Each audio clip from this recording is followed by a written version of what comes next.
Nenhum relacionamento, ele nasce violento. Observar os sinais, porque ele começa sutil. Se eu procurar um flagrante que não tenha envolvido bebida ou droga de violência de filho contra mãe, eu acho que eu não consigo localizar. Acaba de afastar, virou as costas, o agressor voltou para dentro de casa. E ela acredita que, além de vítima, ela é culpada também. A hora que a patrulha procura por ela e oferece o acompanhamento, elas abrem mão desse acompanhamento. Eu não posso usar a medida protetiva. Agora eu quero usar a medida, agora eu não quero usar a medida. Como que funciona? Ela aciona vocês vão imediatamente lá atendê-la? Esse aplicativo, ele é acionado no celular e ele é captado via satélite. Precisa passar por um atendimento, às vezes a vítima também, mas eu não quero, eu não vou. A dependência emocional faz com que ela retorne para essa violência. Violência doméstica não se resume à agressão física ou ao olho roxo. Criaram-se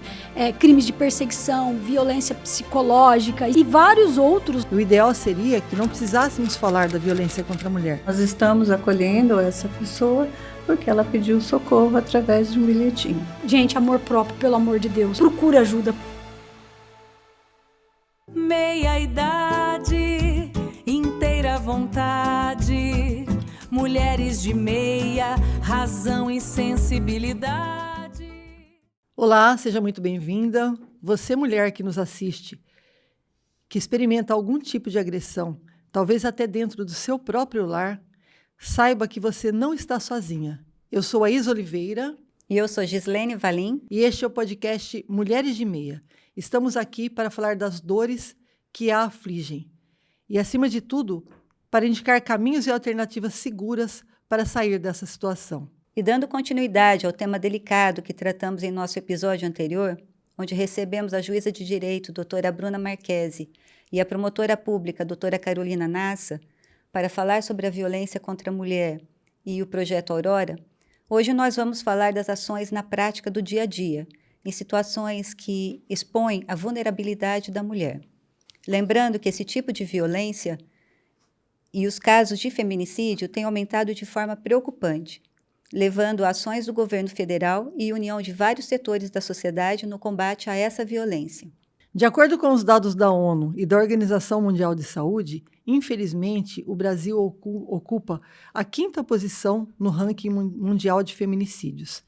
Nosso país registra uma média de 4 mulheres assassinadas por dia por razões de gênero, só pelo fato de serem mulheres, o que equivale a uma morte violenta a cada 6 horas.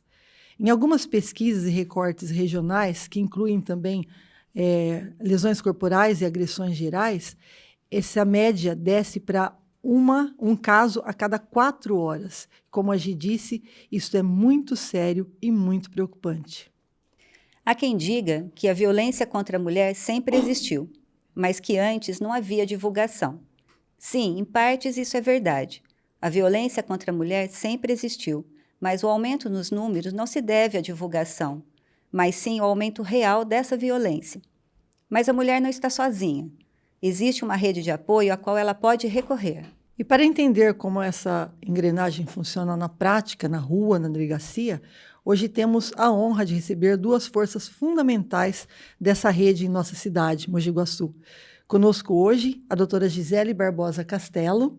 Ela é delegada titular da Delegacia de Defesa da Mulher, a DDM de Mogi Guaçu. E também contamos com a presença da subinspetora Isabel Monteiro, coordenadora da Patrulha Guardiã da Mulher da nossa Guarda Civil Municipal.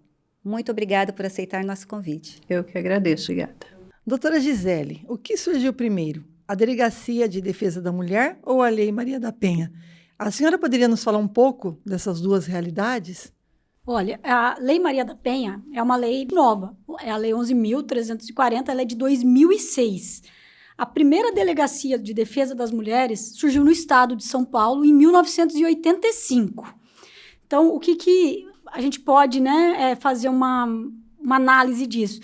Eu fico imaginando em 1985 a criação de uma Delegacia de Defesa das Mulheres com as poucas leis existentes voltadas em si à defesa das mulheres. Realmente foi embrionário, foi algo ali novo para tentar reverter. Mas o que acontecia? Nós tínhamos a legislação, vamos colocar, protetiva, que era o Código Penal, de 1940.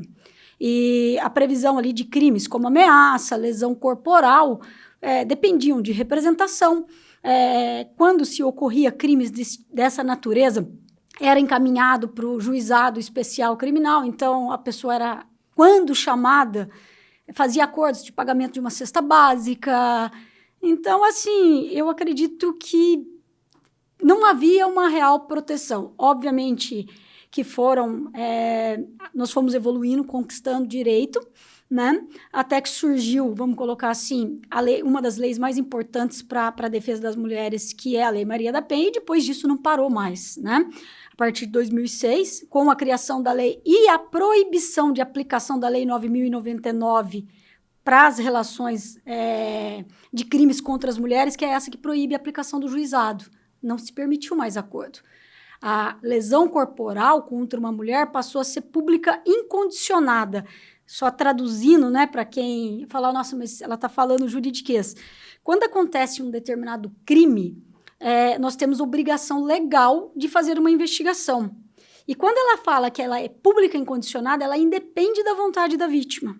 Então, se a vítima falar, olha, eu não quero que ele seja processado, quando ela é pública incondicionada, nós somos obrigados a agir de ofício, né, instaurar o inquérito e encaminhar para o fórum. Mas ainda existiam alguns crimes, né, que dependiam de representação da vítima. Hoje é uma polêmica, mas está tirando a liberdade da vítima, né? E isso foi evoluindo. As últimas alterações que nós tivemos no Código Penal, né, foi com relação à ameaça, que também era pública condicionada à representação, e hoje passou a ser incondicionada. Então, a vítima, a partir do momento que ela narra, olha, fui ameaçada, ele falou que vai me matar, que vai tacar fogo na casa, que vai destruir isso, chegou esse nosso conhecimento, nós instauramos o inquérito policial. Depois a vítima, ela vai até a delegacia e fala, olha, não quero mais processá-lo, quero retirar. É impossível, né? Porque já está, né, ocorrendo. Então, com relação, né, a essa evolução, a gente pode falar de diversos crimes que surgiram, né? Inicialmente, como eu disse, a criação das delegacias em 85 e depois evoluiu para a lei. E aí só nós tivemos avanços e avanços com a criação de tipos mais graves de lesão em relação às mulheres, porque a pena era muito pequena da lesão corporal. Hoje, aí nós crescemos, vamos colocar assim, para o parágrafo 9º, que estabeleceu uma pena mais alta quando cometido contra ascendente, descendente, cônjuge. Depois, o legislador alterou novamente o CP, criando o parágrafo 13, estabelecendo uma pena mais alta ainda de lesão em decorrência do quê? De crimes contra as mulheres. Criaram-se crimes de perseguição, violência psicológica e vários outros, né? Tudo visando a proteção da mulher e dar amparo à criação das delegacias, porque não adianta eu ter um local de atendimento e não ter uma forma de punição ou de buscar uma punição de forma adequada, né? E falando em delegacia, doutora, muitas mulheres têm medo de ir lá, né, na delegacia, por acharem que vão enfrentar um ambiente frio ou serem julgadas.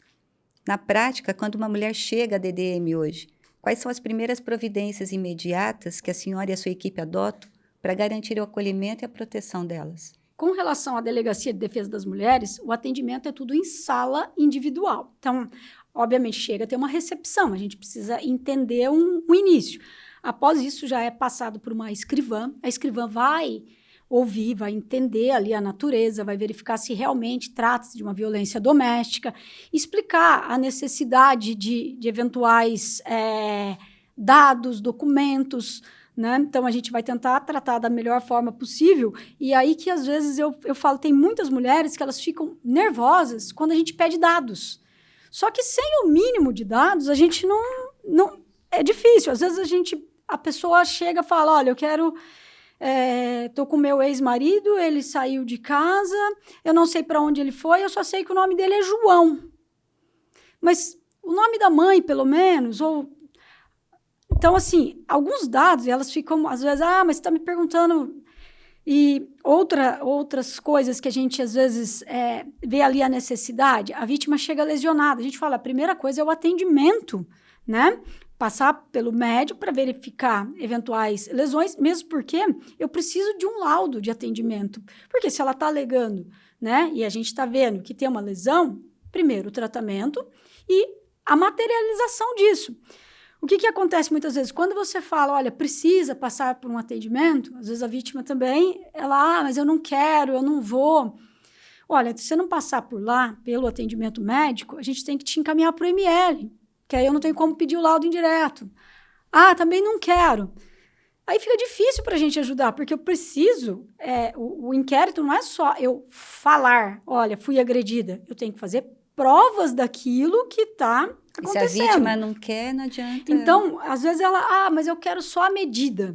A gente fala, eu sei que você quer só a medida, mas se você vier aqui, fizer a declaração, falar que está lesionada, e nós não juntarmos o laudo, pode ser que o juiz defira, pode ser que o juiz indefira o pedido, né? Porque a partir do momento que há uma alegação, o próprio código estabelece uma necessidade de investigação daqueles fatos. Então, a gente vai verificar, olha, tinha alguma testemunha, mandou alguma mensagem, no local lá, você lembra se tinha câmeras de segurança para a gente poder ir atrás, alguma coisa nesse sentido?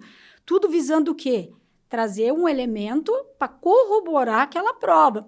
Aí vocês podem me perguntar, mas eu já ouvi matérias que basta a palavra da vítima. Não, o que o STJ e os tribunais superiores falam? A palavra da vítima é importantíssima, principalmente em crimes que ocorrem num âmbito familiar que muitas vezes não há testemunha, mas ela precisa ser confrontada com o mínimo de elementos. Porque o que a gente vê no dia a dia? Muitas vezes a vítima, ela vai para a delegacia, às vezes ela até tem a testemunha, ela acaba omitindo esse dado.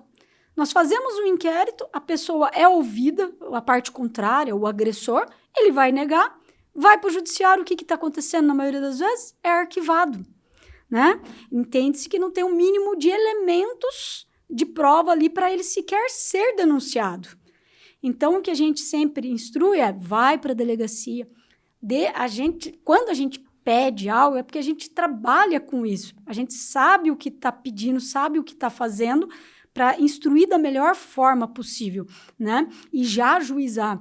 Ali a pessoa chegou na delegacia, ela trazendo todos os dados para a gente gente demora cerca de 1 hora e meia para fazer um boletim com todos os dados. E em máximo 2 horas, 3 horas, nós já ajuizamos o pedido por fórum, né? Que quem faz a análise é o judiciário, depois da manifestação do Ministério Público. Então, nós encaminhamos para fazer essa análise. A gente tem 48 horas, mas a gente geralmente já ouve e já faz no dia. Então, a gente busca o acolhimento da melhor forma, encaminhar com a maior urgência possível, né? Porque, principalmente, situações que a gente verifica ali a gravidade, que o agressor tem que realmente ser retirado do lar. Isso que a senhora diz me faz pensar assim no quanto é a aplicação da justiça mesmo, porque, de certa forma, vamos fazer aqui advogar pelo homem também. Pode haver casos, por exemplo, que uma mulher vá denunciar e que, de fato, ela não tenha sofrido uma agressão e ela só chega para criar uma situação e esses elementos que a senhora trouxe, então, inibiria esse tipo de situação, correto? O que a gente vê é o seguinte, a palavra da mulher, ela tem, né, como eu disse, ela tem um peso extremamente relevante, né? Quando a gente espera que quando a mulher vá para uma delegacia da mulher, que realmente ela esteja sofrendo qualquer daquelas... a gente espera que ela esteja, não, que ela busque ajuda para a gente cessar aquelas agressões. Mas o que acontece? Muitas vezes, e isso eu fico realmente triste, muitas mulheres têm procurado a delegacia e quando a gente faz a investigação, a gente verifica que aquilo que ela está narrando não é de fato verdadeiro. Então, assim, não são todas, né? Vamos colocar uma porcentagem, mas isso acaba enfraquecendo a nossa luta. Porque a gente fala aqueles casos que a gente ajuda, não aparece, mas aqueles casos que a mulher, ela foi lá, ela mentiu, agiu de má fé, e depois o homem apresenta todas as provas contrárias àquilo, né? Acaba prejudicando a luta das outras. Então, ela tem... eu até peço para essas mulheres, né? Eu não sei qual é a intenção de fazer isso, para ela pensar, não nela, mas pensar que ela está prejudicando as demais mulheres que hoje conseguiram chegar onde chegou com as medidas, com tudo que nós temos. E eu vejo, assim, ultimamente, a utilização, nós temos a delegacia online, que a pessoa pode registrar o BO online. E está sendo feito, assim, algumas usam de forma hábil, certeira, e algumas estão usando, assim, desculpa falar, como se fosse uma brincadeira. Né? Chega a se registrar 5, 6 BOs de uma vez. Né? Então, você registrou um BO, nós já vamos ligar no mesmo dia ou no dia seguinte para instruir. E a pessoa vai juntando, e quando você vai fazer a análise, você vai verificar que não tem nada daquilo que está sendo colocado, né?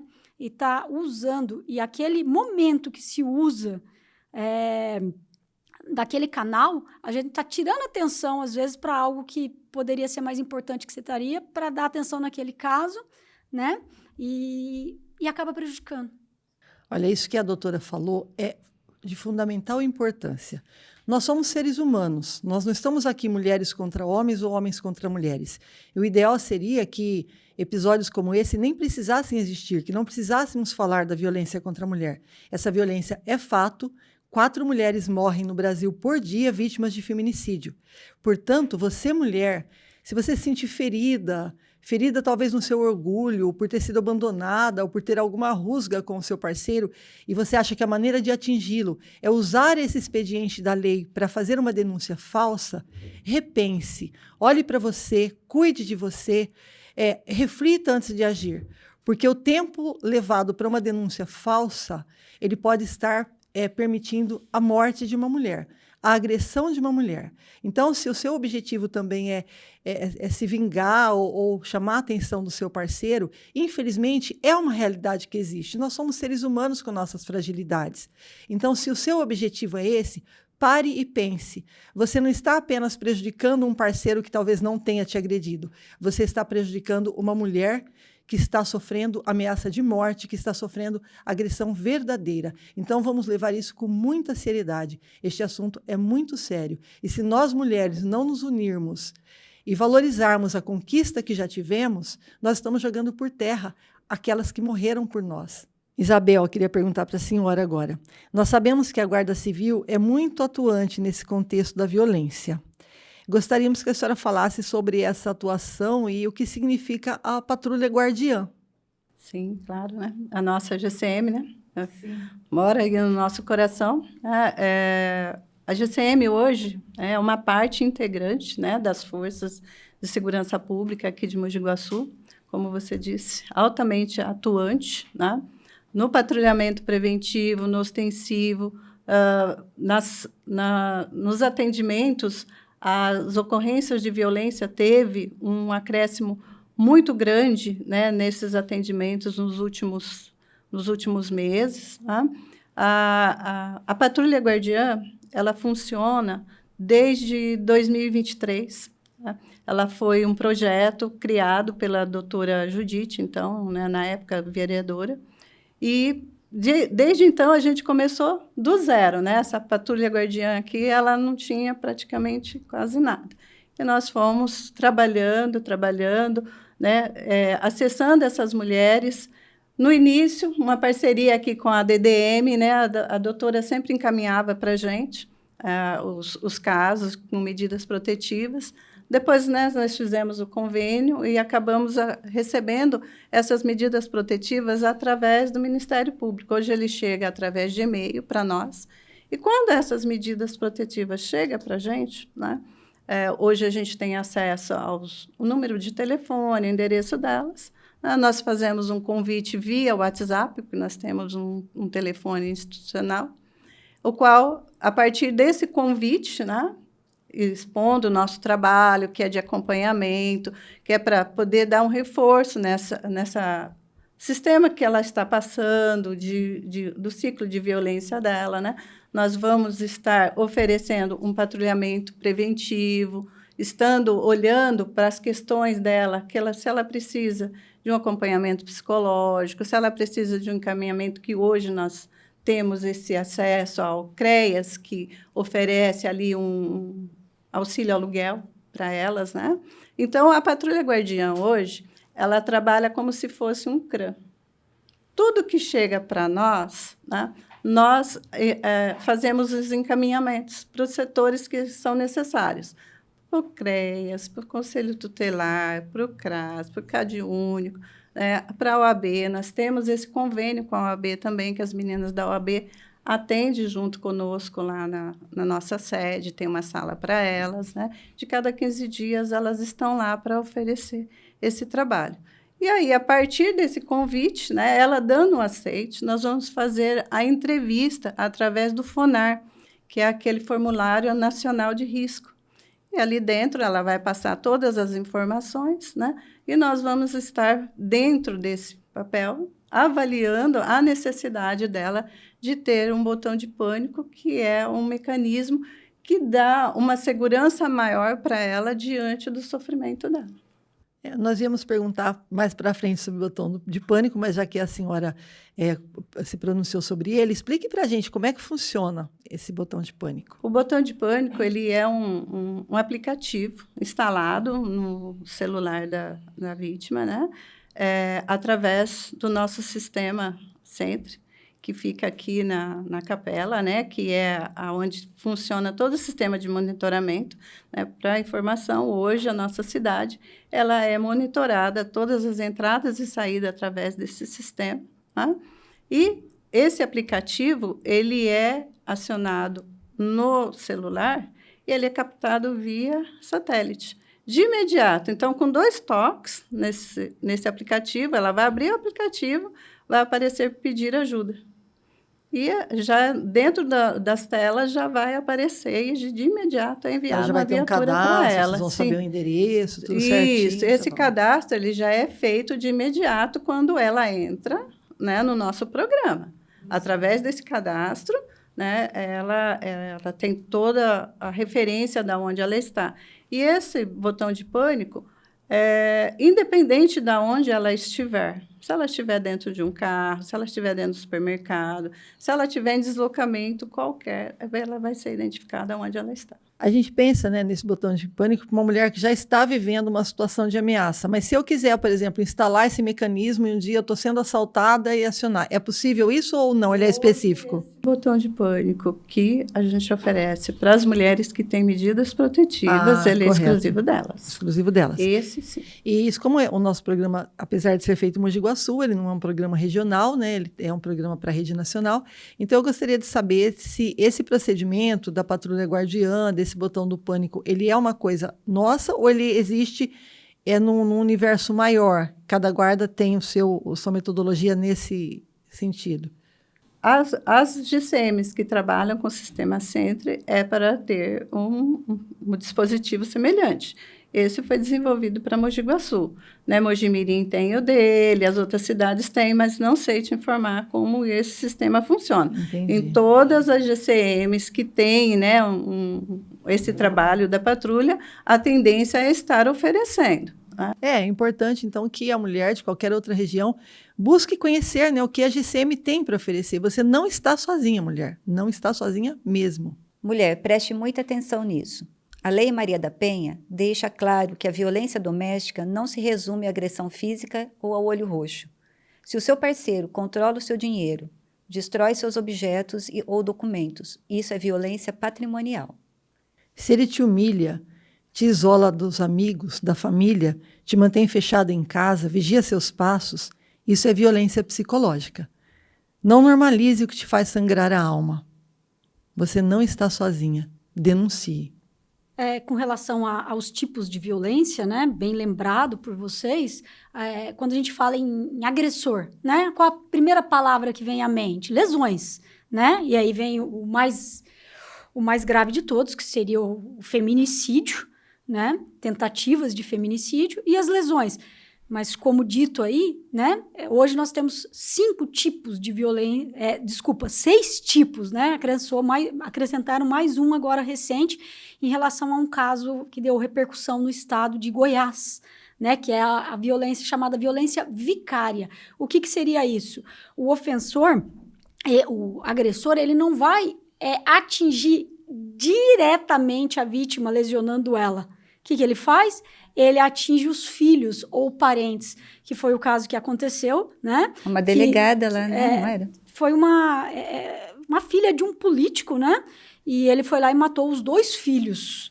Então, foi a forma que ele agiu, né? Para, vamos colocar, puni-la, né? Então, ele não foi lá e matou ela, lesionou ela. Ele matou os filhos, que é uma forma de violência, assim, gravíssima. Então, esse novo tipo penal também já foi acrescentado e já modificaram a Lei Maria da Penha fazendo essa previsão. Além, né? Então, hoje nós temos aí a forma de violência que a gente pede para a mulher, procura a guarda. A gente tem uma parceria, né? Todas as vezes que a gente está na DDM e a gente verifica ali uma situação que é flagrancial, e como a nossa equipe é reduzida, eu não limito esforços de pedir para a guarda, por favor, verifica se ele está na casa, acabou de acontecer, se não tiver na redondeza, se encontrar, traz para cá. Achou, o que a gente faz? Flagrante na hora, né? Já tivemos situações de dentro da própria ali da DDM, a pessoa chegar perseguindo a vítima ir para fazer o BO, e a pessoa ter a ousadia de seguir a vítima até a delegacia e saiu preso. Teve 3 situações já nessa linha, né? Da pessoa sair presa de dentro da delegacia ali, indo atrás da vítima. Quer dizer, ela está indo buscar uma proteção num lugar específico e ele se achando ali, infelizmente, desculpa, para alguns homens, né?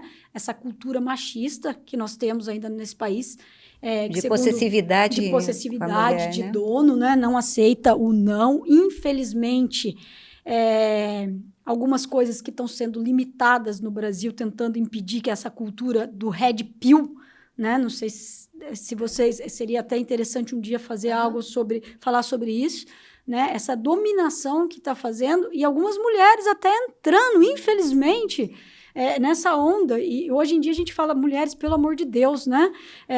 Vamos buscar a nossa independência econômica e emocional, que a gente verifica que muitos casos desse ciclo da violência doméstica relacionado, eu coloco esses 2 fatores, é lógico que tem muitos outros, mas a dependência econômica e emocional é muito grande. E essa cultura red pill, ela tá trazendo tudo de volta, aquilo que a gente está conseguindo conquistar um pouco, eles estão vindo, né, e trazendo. Então, são discursos assim que a gente ouve, que a gente fala, não é possível que eu estou escutando isso.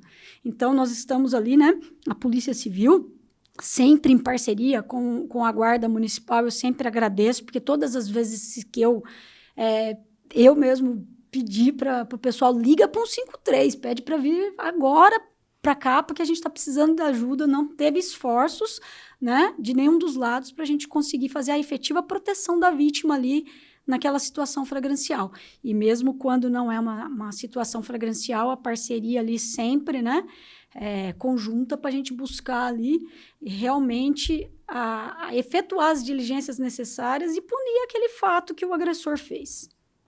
O meu comandante, né, acabou mandando umas informações aqui, não sei se são importantes para vocês. Né? Sim, pode colocar. Estava aguardando, porque preciso de autorização para falar algumas coisas, tá? Então, segundo que esse ano, os trabalhos da Guarda Municipal, né, os atendimentos em 2024, os números eram de 26 mil despachos, que são as determinações para ir se fazer uma verificação de algo que está acontecendo. 26.112. 2025, 32.324. Patrulhamentos preventivos. Em 2024, 9.947. 2025, 14.920. Atendimentos prestados. Em 2024, 3.969. Em 2025, 4.407. Né? Os boletins de ocorrências feitos pela Guarda Municipal em 2024, 1.508. Agora, em 2025, 1.880. Né? Prisões em flagrante. Né? Muitos deles foram de violência doméstica. 102 em 2024, 580 em 2025. Demonstra o quanto a guarda ela é importante, né? O quanto ela é atuante aqui dentro de Mogi Guaçu, o quanto, né, o a prestação de serviço da guarda traz uma segurança efetiva para os moradores, né? Como a doutora disse, né? O apoio que muitas vezes a Polícia Civil precisa, a guarda, né? São policiais que são moradores aqui, têm um autoconhecimento. Assim, o atendimento é muito rápido, se chega muito rápido numa ocorrência, né, doutora? Exatamente. E levando, né, esses números para assustar, esse é o número da guarda. A Polícia Civil, ela recebe não só toda a demanda que a Guarda Municipal traz, mas como a demanda que a Polícia Militar traz também. Então, quando se fala em X números de ocorrência, de BO, X números de flagrante, pode multiplicar um pouquinho isso, porque nós atendemos também toda a demanda da Polícia Militar. Então, assim, a gente não passa um dia, né, dentro da nossa região aqui, sem ter flagrante de violência doméstica, né? Independente de ser de lesão, ameaça, perseguição, descumprimento de medida protetiva, que é uma coisa, assim, reiterada.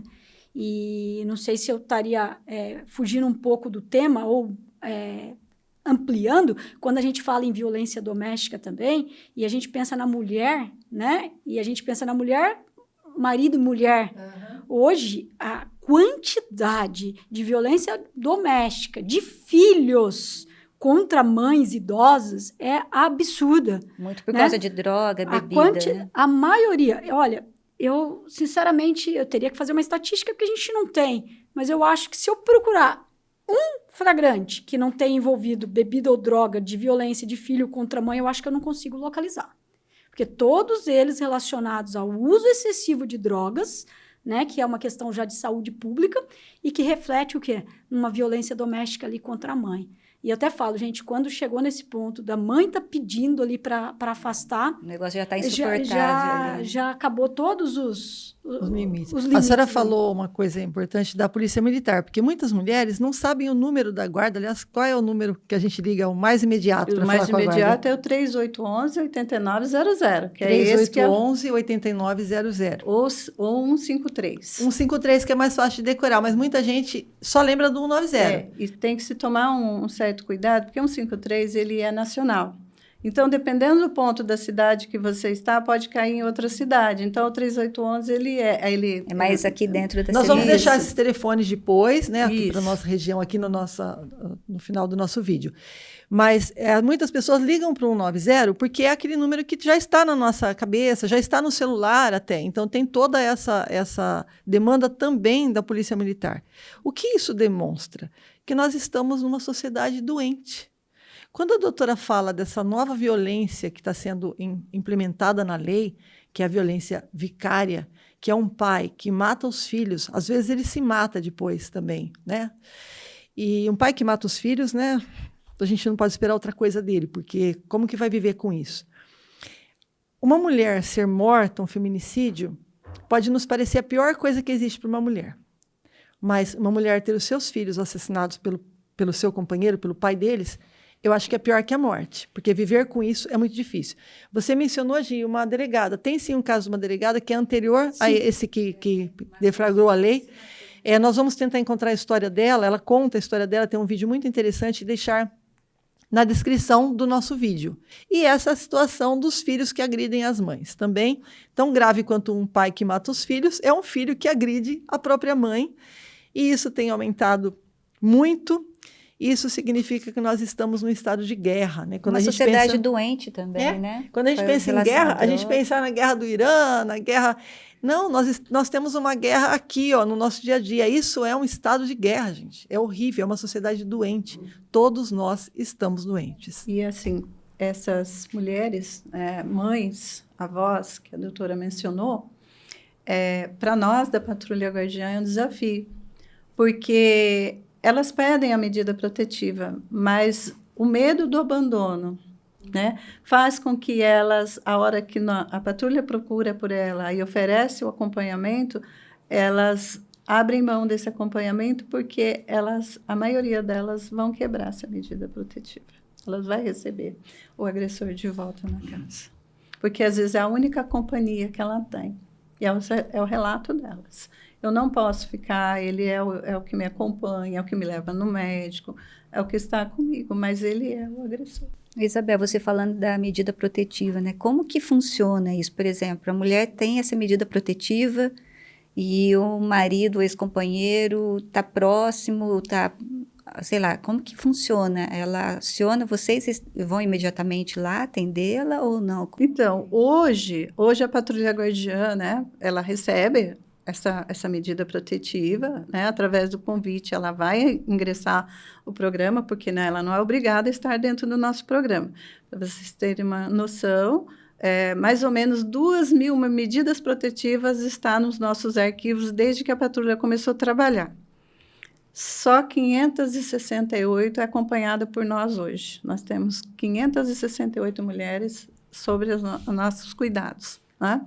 Então, ela acaba ficando na dúvida, muitas vezes, essas mulheres, né, se elas prosseguem, se elas não prosseguem. Por quê? Porque a dependência emocional faz com que ela retorne para essa violência. A dependência financeira é uma das que mais pega, né, que nós estamos conversando com a doutora agora de pouco. Ela não tem para onde ir, ela não tem como se sustentar, ela não tem como proteger esse filho. Por isso então, a importância da criação do CRAM, da casa de isso, atendimento, né, mulher? Então, muitos casos, né, se fala em que precisa se afastar o agressor do lar. E é o que o oficial de justiça faz. Só que, muitas vezes, ele acaba de afastar, ele virou as costas, o agressor voltou para dentro de casa. Por quê? Porque ela não tem para onde ir. Hoje, né, infelizmente, aqui no nosso município, né, é uma luta, né, nossa, da doutora Bruna, então, todo o conjunto, né, que estamos aí no projeto junto com a doutora Bruna, para que se instale o CRAM, porque também vai ter a sequência de atendimentos para ela, né? Ela vai passar pela DDM, ela vai fazer um boletim de ocorrência, ela passou pela DDM, ela vai para o CRAM, e o CRAM vai disparar para os serviços que ela está necessitando, que hoje é um dos serviços que a patrulha está fazendo. Então, hoje de manhã mesmo, antes de eu vir para cá, né, estou lá fazendo os encaminhamentos, encaminha para o CRES, encaminha para alguma OSC que faz o atendimento psicológico para poder estar atendendo essa mulher. Então, é urgente. O CRAM, ele é urgente. O CRAM é o Centro de Referência e Apoio à Mulher, né? Atendimento à mulher, que algumas cidades já têm, e temos um projeto aqui que falaremos mais um pouquinho dele. Nós falamos no episódio anterior, inclusive trouxemos aqui a juíza de direito e a promotora pública da cidade, que falaram muito desse projeto que elas criaram e que vocês estão envolvidas, que é um lugar específico para atender a mulher, né? Quando a senhora me falou aí dessas mães, né, que tiram, mães ou avós que tiram as medidas protetivas, me vem duas coisas à cabeça. Primeiro, que a mulher, de modo geral, ela tem um pensamento mágico de que ela sempre vai poder modificar o homem que ela ama. Então, ela apanha e, às vezes, o homem diz, está vendo o que você me faz fazer com você? E ela acredita que, além de vítima, ela é culpada também.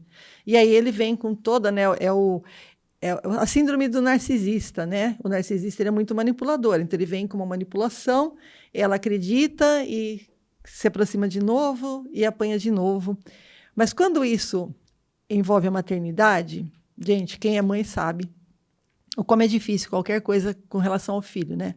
Um filho que bate em você representa o teu fracasso como mãe, de uma certa forma, né? Tem uma história atribuída a Sófocles, que diz que um filho se casa e a mulher não gostava da mãe dele e pede para ele, tire o coração da sua mãe e traga para mim que eu fico com você. E ele vai lá e mata a mãe, arranca o coração para entregar para a mulher. E quando ele está indo para levar o coração, ele tropeça numa raiz e cai, e o coração cai no chão e diz para ele, machucou-se, meu filho? Eu acho que esse é o extremo, para mim, do amor da mãe. Mesmo quando o coração dela está ferido, ela vai proteger aquele filho, mesmo quando o filho está ameaçando-a de morte. Ela não vai acreditar nisso. É muito difícil. É algo que não tem o que a gente dizer sobre isso, né? Que teve, né, um feminicídio, aquele lá do Suécia, lembra? Que a avó que cuidava do neto. Sim. A avó, o cartão dela. Ele simplesmente, né, assim, ela criou ele desde de criança, né? E olha aonde que foi a situação, né? A ponto, né? Quando a doutora falou sobre a questão do que leva à violência, hoje, assim, já não temos uma estatística mais exatamente, mas 99% dos 568 casos que nós estamos acompanhando é o uso de álcool e outras drogas. Quando, né, uma vítima ela chega, né, na delegacia, ela já passou por todos os tipos de violência, né?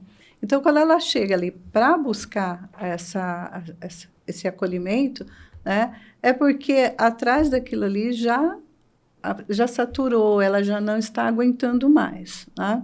E todas essas que aceitaram estar sendo acompanhada por nós são as vítimas reais, aquelas que realmente estão sofrendo, que buscam um acolhimento. Então, a gente tem o feedback delas todos os dias. Muito obrigada por vocês existirem, né? Nosso apoio, né, dos guardas que vestem a camisa, que quando é acionado o botão de pânico, eles saem a milhão, eles vão mesmo. E tem a determinação do nosso comando que, mesmo que ela ligou de volta, olha, foi acidental, vai se verificar se realmente foi acidental ou não. Então, tem esse olhar, tem esse acolhimento, né, da nossa instituição para o atendimento dessas mulheres que estão sobre a nossa guarda hoje, né? É que a gente tem a obrigação de estar acompanhando. Então, tem todo esse cuidado e essa apreensão de estar fazendo o correto por elas, né? Fazer o melhor na vida delas. E uma coisa que a gente presencia muito, principalmente em relação a mães e filhos, né, que usam droga, quando chega no ponto de serem encaminhados para a delegacia, né, porque houve um crime, lesão, ameaça, dentro do contexto. A mãe, naquele momento que ela chega na delegacia, a única preocupação é: eu quero que meu filho seja internado.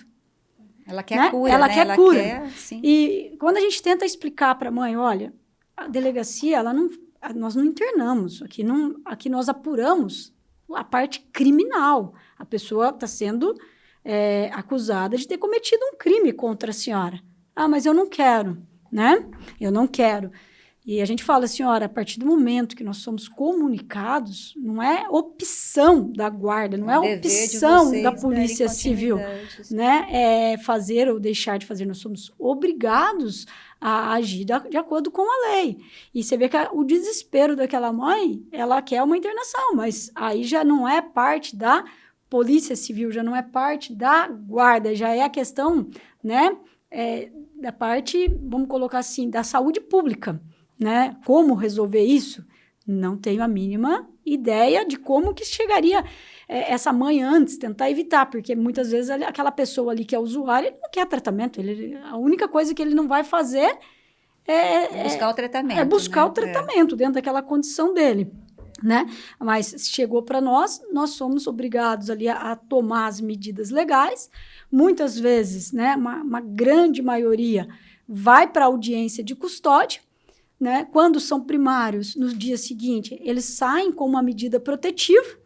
E aí, o que acontece? No dia seguinte, a mãe vai lá e recolhe, porque ela fica com dó. Aí acontece, segunda, terceira vez, episódios de violência contra aquela pessoa. E nós deparamos, né, nós da patrulha, porque nós fazemos as visitas, né? Além da gente monitorar elas através do WhatsApp, através de ligação, que isso é diário, né? O contato com elas é diário, para saber se está bem, se a medida está sendo cumprida, né? Nós fazemos o patrulhamento. Então, todo plantão nosso, a gente sai para estar fazendo a verificação.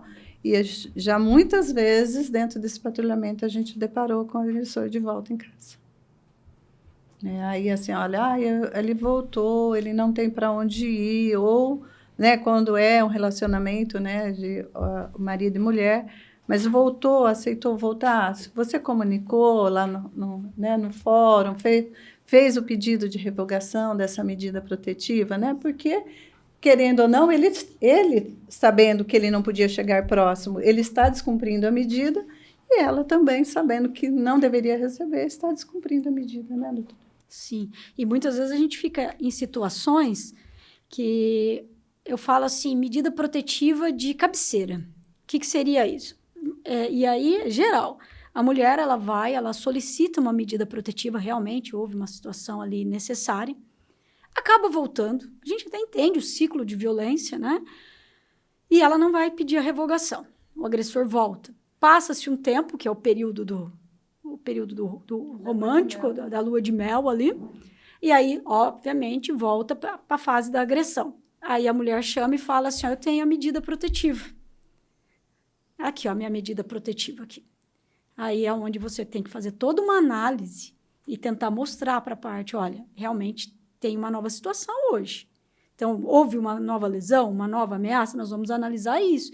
Agora, em relação à medida, faz mais de um ano, mais de uns 6 meses que você já retornou com ele. Como que eu posso usar aquela medida protetiva se é para não se aproximar e faz um ano que vocês... Um ano, eu estou citando, né? Mesmo que faça um mês, né?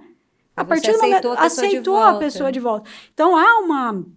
A gente sempre fala isso, uma oscilação de julgados do próprio Superior Tribunal de Justiça, entendendo que não, o crime de descumprimento é um crime contra a administração da justiça. Então, independe da vontade da vítima, haveria crime. Depois vem novamente o STJ, não, para que haja esse posicionamento, tem que mostrar que a vítima estava sob coação. Ela voltou, ela não estava sob coação. Aí, então, vai tendo posicionamentos e o que o que está prevalecendo hoje, amanhã eu já não sei, porque muda toda hora, é que, olha, se ela permitiu e eles estavam ali convivendo, a medida já era.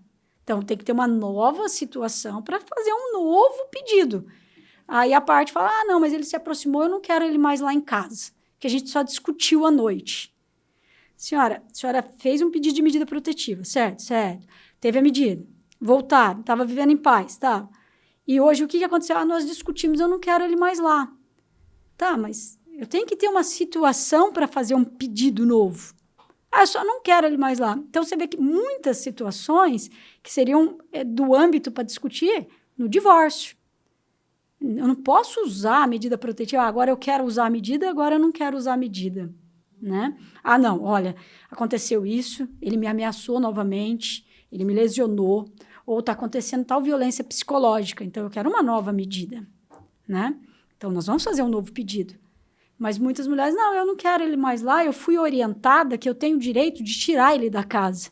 Mas espera lá, a casa não é dele. É uma também. coisa formal, ela acaba agindo na informalidade, assim, né? Às vezes a gente tenta o máximo, né? Isso eu estou colocando é minoria, né? A maioria realmente vai até a DDM, a gente explica toda a necessidade, é feito o boletim, é feita a oitiva, nós juntamos os documentos, seja médicos, seja testemunha, seja mensagens, prints ali que a gente recebe, né?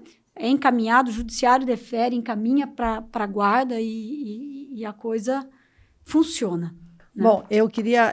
nós falamos aqui um pouco do projeto Aurora, né, que é um projeto que foi criado pela juíza e pela promotora pública. Vocês estão fazendo parte. Então, nós tivemos um programa só falando do projeto Aurora. Foi o episódio anterior a esse. Nós vamos deixar o link na descrição do vídeo.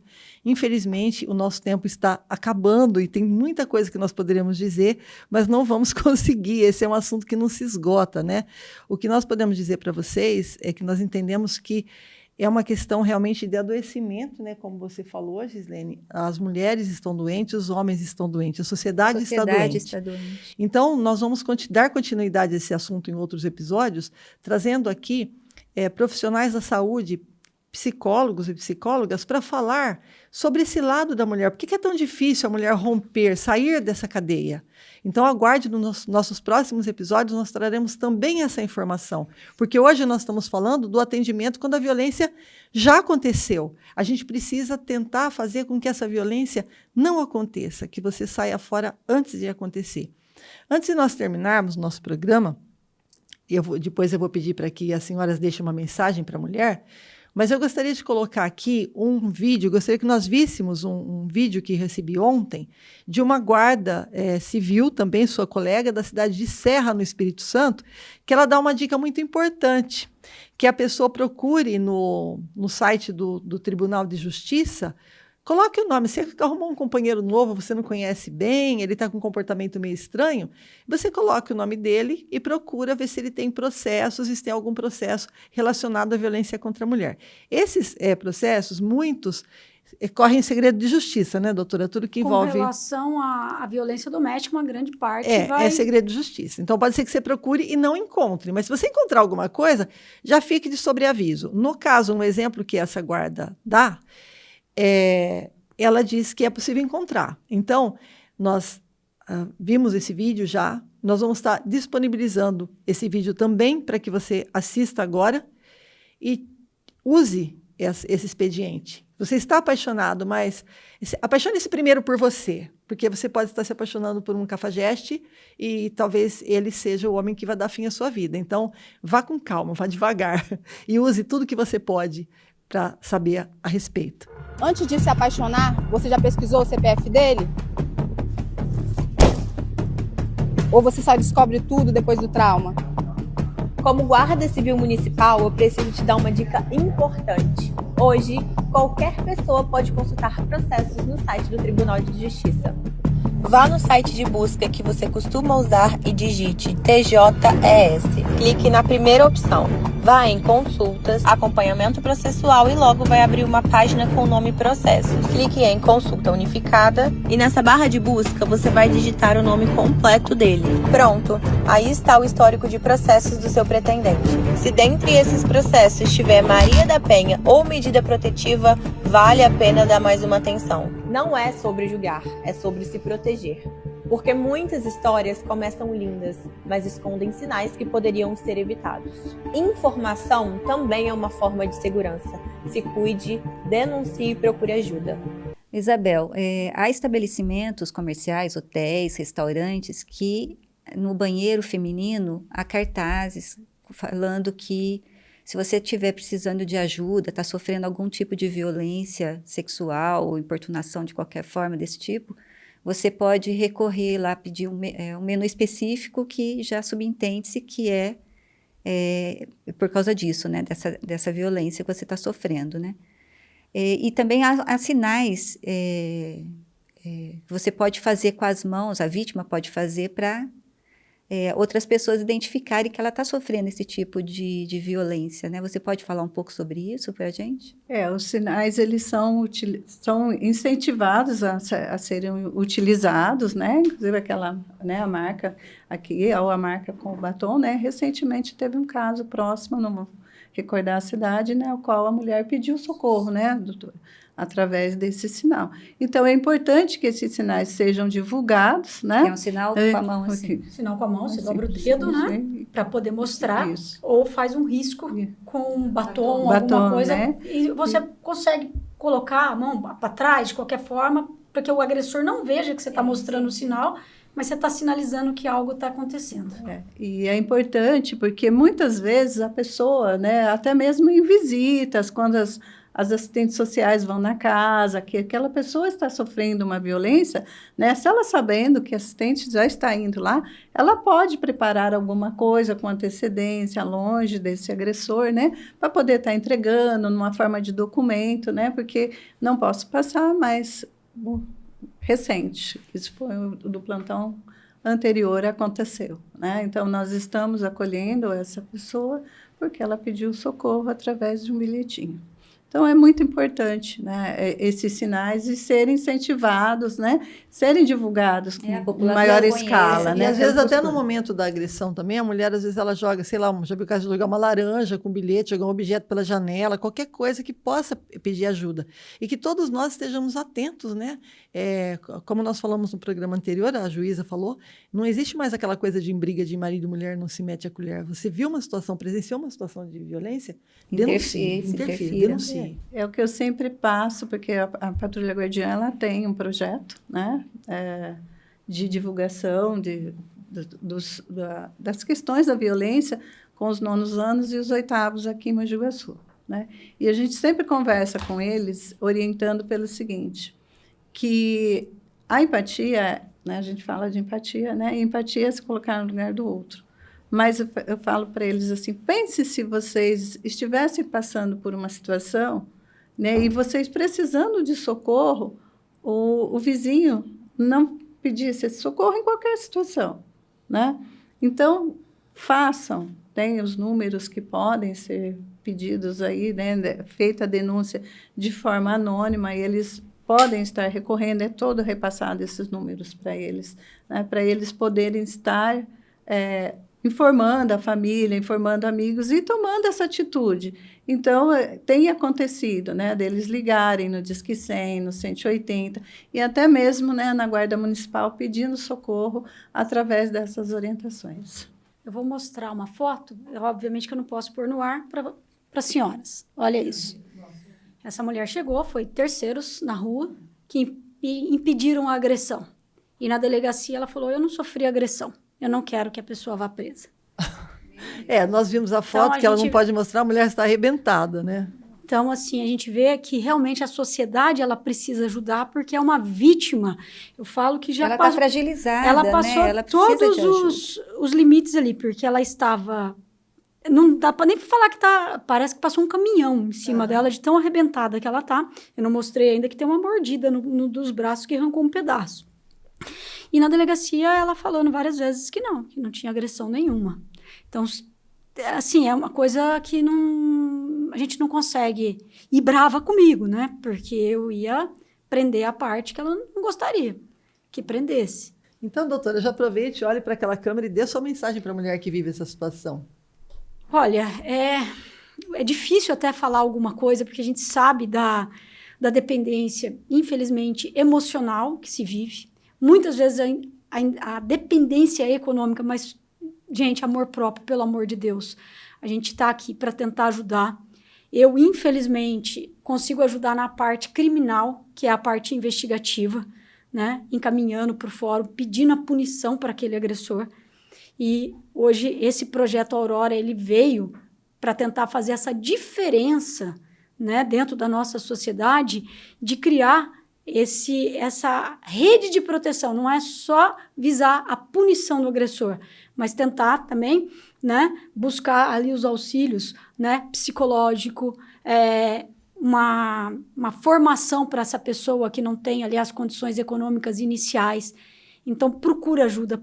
Por favor, não fica nessa situação, porque só vai agravar, vai acabar culminando com a coisa mais grave que tem, e que eu falo várias vezes para algumas mulheres, que eu falo assim, infelizmente, eu vou te buscar num caixão, que a gente vê isso todos os dias. Então, isso que a gente não quer. Então, procura ajuda, sim. A gente vai tentar ali da melhor forma possível. Eu sei que não é fácil. Para mim, é fácil falar, procura ajuda, vai lá, registra o BO. Até ali, é aquele ponto que dei o pontapé inicial. Depois dali, que é o longo caminho, que é conseguir toda a ajuda ali financeira e emocional. Mas nós estamos ali, o projeto está sendo feito para isso. Todas as forças estão reunidas para buscar a maior força possível para conseguir diminuir esse quadro de violência que está no nosso país. A senhora também pode se dirigir àquela câmera, por favor? O que eu gostaria de dizer é que nenhum relacionamento, ele nasce violento, né? Todos os relacionamentos, ele nasce da mesma forma, né? Então, para essas vítimas, para essas mulheres, né, e homens e filhos que estejam dentro, né, da violência doméstica ali, observar os sinais, porque ele começa sutil, né? Então, o amor próprio, como a doutora disse, é o principal, né? Nós estamos aí para poder ajudar, né? Então, procure a DDM, procure a Patrulha Guardiã, nós estamos de braços abertos para receber, para orientar, para encaminhar, né? E para servir, porque esse é o trabalho da GCM e da Patrulha Guardiã de Mogi Guaçu. E fale com as pessoas, fale com a sua família, fale com suas amigas. Não tenha vergonha. É muito triste você relatar que o seu relacionamento está fracassando, que você está sofrendo violência, mas se não é possível denunciar num primeiro momento, crie uma rede de apoio ao seu redor. Tem outras mulheres que passam por isso. Tem grupos de ajuda, tem o grupo Mulheres que Amam Demais, que prestam um serviço excelente, o grupo MADA. Você pode frequentar esse grupo online, você nem precisa de sair da sua casa, se na sua cidade não há. Procure ajuda. procure conversar sobre isso com outras pessoas. Nem sempre você vai poder pagar um atendimento psicológico ou ter um atendimento no CREAS ou no CRAM, mas procure uma amiga. É impossível alguém que não tenha pelo menos uma amiga com quem conversar. Nós estamos finalizando e eu gostaria de agradecer o patrocínio da editora Rua Descalça. Esse aqui é a 4ª edição do meu livro Chapéu de Alberto, que faz parte da trilogia do Chão, é o primeiro volume da trilogia, e nós estamos recebendo todo o apoio da editora Rua Descalça, a qual eu agradeço muito. Lembramos a quem nos assiste que os canais de denúncia estão ativos. O 153 ou 19 3811 8900 para a Guarda Civil Municipal, o 190 para a Polícia Militar e o telefone do Espaço Guardiã da Mulher, 19 99-610-5149. Meia idade, inteira vontade, mulheres de meia, razão e sensibilidade. Meia idade, inteira vontade, mulheres de meia, leveza e intensidade.